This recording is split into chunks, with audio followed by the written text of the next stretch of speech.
A Costela de Adão é um filme de 1949, dirigido por George Cukor e estrelado por Spencer Tracy, Katharine Hepburn, Judy Holliday e Tom Ewell. A tentativa de assassinato de uma mulher ao seu marido indiferente resulta em brigas cotidianas nas vidas de Adam e Amanda, um casal de advogados casados e felizes que acabam em lados opostos do caso no tribunal. Olá pessoas, sejam todos muitíssimo bem-vindos. Eu sou o Aleph e hoje a gente vai falar sobre o filme de número 230 na lista. Esse filme que faz um tempo que a gente não vê, eu acho que nem o Spencer Tracy, nem a Katharine Hepburn, ambos estão meio sumidos aqui na lista. Mas aí a gente tem eles de volta juntos aí, eles que nessa época já eram um casal há um bom tempo, eu acho, há um tempo razoável, e se mantiveram juntos. Eles nunca se casaram oficialmente. Eu acho que nesse filme eles já estavam juntos há uns 8 anos, se eu não me engano, não vou ter certeza agora. E eles ficaram aí até a morte do Spencer Tracy no final dos anos 60. E é um filme bem interessante. Eu acho que a sinopse meio que conta a história, né? O filme começa com essa mulher seguindo o marido pelas ruas, e aí num determinado momento a gente vê que ela tá carregando uma arma, e aí ela chega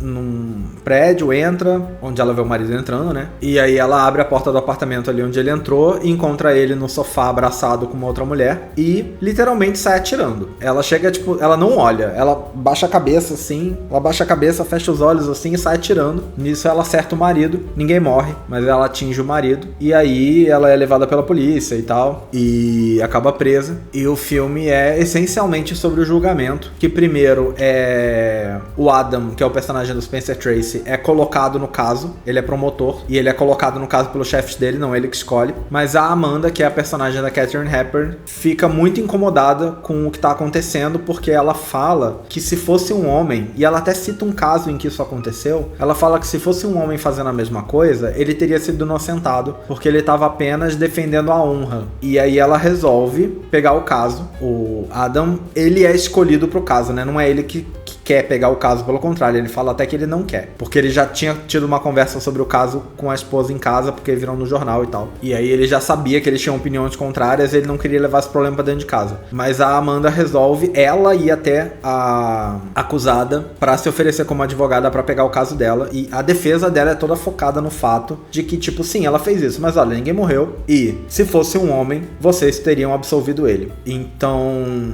a justiça tem que ser igual para homens e mulheres, e não existe nenhuma justificativa para que mulheres sejam julgadas de maneira diferente dos homens, porque ambos têm direitos iguais. Então esse é o grande foco do filme. Ela fala muito sobre isso o tempo inteiro, ela usa isso como defesa dela o tempo inteiro, e eu acho que esse é o grande assunto do filme, que eu acho que é um assunto muito sério, só que o filme é uma comédia. Então o filme no fim é uma comédia, é cheio de ceninhas bobas e engraçadinhas e tal. Mas bom, o roteiro do filme foi escrito especificamente para ser aí um veículo, como eles chamavam, do Tracy com a Hepburn. É o 6º filme que eles fizeram juntos. É um casal que fazia muito sucesso em cena, então estavam querendo aí fazer mais filmes com eles juntos. Então já fizeram um roteiro pensando em ser um filme para eles dois. O roteiro foi escrito pelo Garson Kanin e pela Ruth Gordon, que era atriz, e eles eram casados e eram amigos do casal Tracy Hepburn. Então tem essa coisa. O filme tem uma música tema que é cantada no filme algumas vezes, que foi composta pelo Cole Porter. Cole Porter é muito famoso, compositor de diversos clássicos. E aparentemente o Garson Kanin, roteirista, ele diz que o Cole Porter primeiro se recusou a fazer a música para a personagem que inicialmente se chamava Madeleine. E ele não quis fazer uma música para Madeleine, mas mudaram o nome da personagem para Amanda, e aí o Cole Porter falou: ah tá, então eu faço.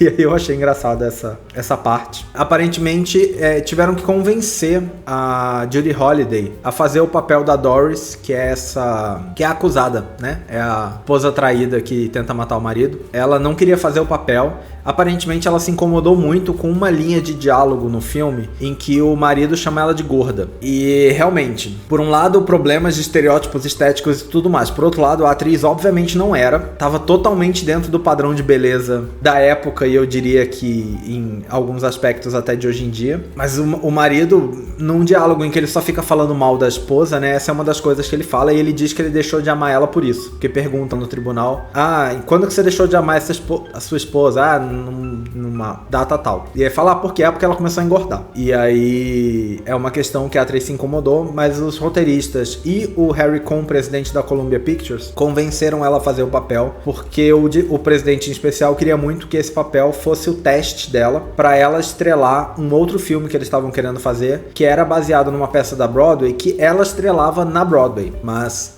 queriam fazer esse teste dela em cena para saber se ela no cinema faria tão bem quanto ela fazia na Broadway, e aí ela acabou aceitando e realmente conseguiu fazer o papel do filme, e ela acabou ganhando um Oscar por esse filme. É um filme que em inglês se chama Born Yesterday. Ele não tá na lista, então eu acabei não pesquisando muito sobre ele, mas ela valeu a pena, né?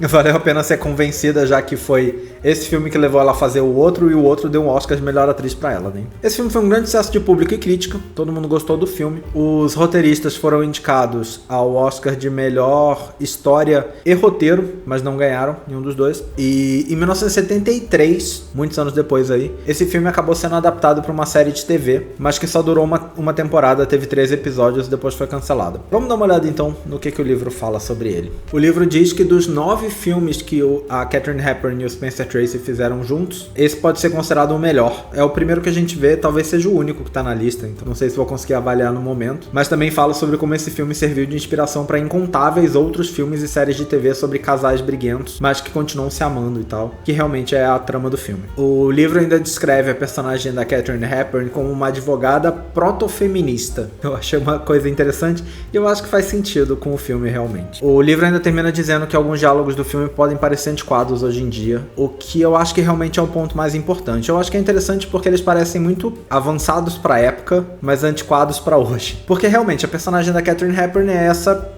eu diria que pra época ela é bastante feminista. A defesa dela é toda baseada em direitos iguais para homens e mulheres. Num determinado momento do julgamento, ela traz mulheres para meio que comprovar para o júri que mulheres podem fazer coisas que, sei lá, as pessoas pensam que só homens fazem. Então ela chama uma mulher que é, tipo, super respeitada numa área da química, eu acho, química, física, sei lá.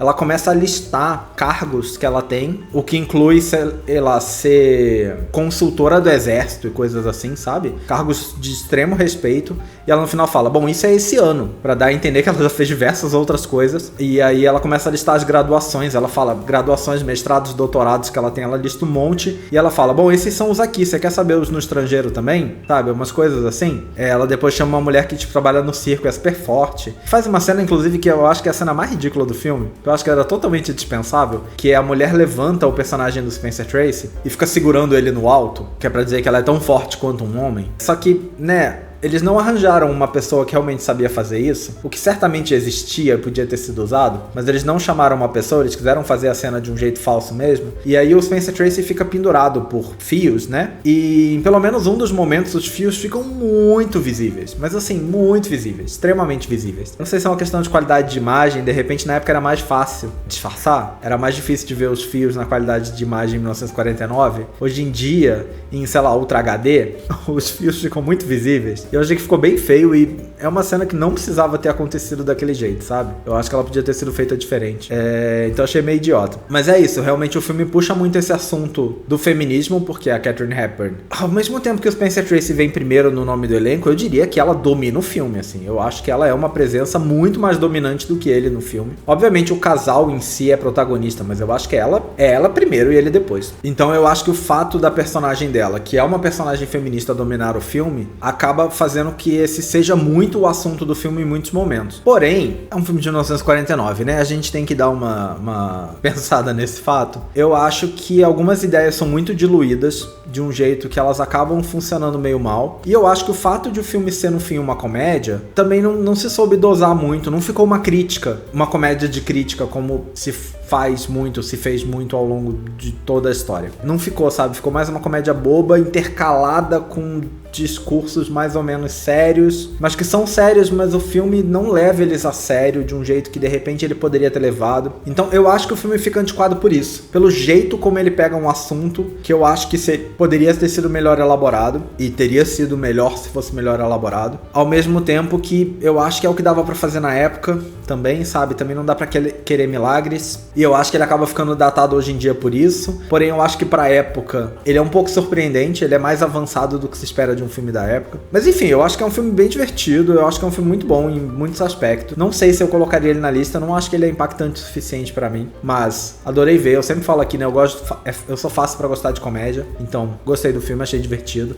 Realmente tem uns pontos, tem momentos bem interessantes no filme, tem pontos muito interessantes. A personagem da Katharine Hepburn, a Amanda, domina o filme totalmente, assim, e as interações são muito boas. O personagem do Adam, né, o personagem do Spencer Tracy, acaba sendo mais interessante quando ele tá nervoso, porque a outra tá dominando ele, e ele começa a ficar nervoso, ele embaralha palavras, e aí, sabe, esses pontos são muito interessantes, eu acho. Eu acho que assim, é um filme bem divertido. Eu não colocaria ele na lista, eu acho, a princípio, porque eu não acho ele tão memorável assim, mas é um filme bem divertido, acho que é uma grande comédia da época aí, é bem legal. Então é um filme que eu recomendo assistir, embora não colocasse, eu recomendo assistir, porque acho que é bem divertidinho, assim, é um filme, é uma boa comédia. E é isso. Então, você já viu esse filme? Deixa aí nos comentários. Não viu, mas viu o vídeo, quer falar alguma coisa? Deixa aí nos comentários. Espero que vocês tenham gostado desse vídeo. Em breve nós estamos de volta com mais um. Até a próxima. Valeu! Até mais!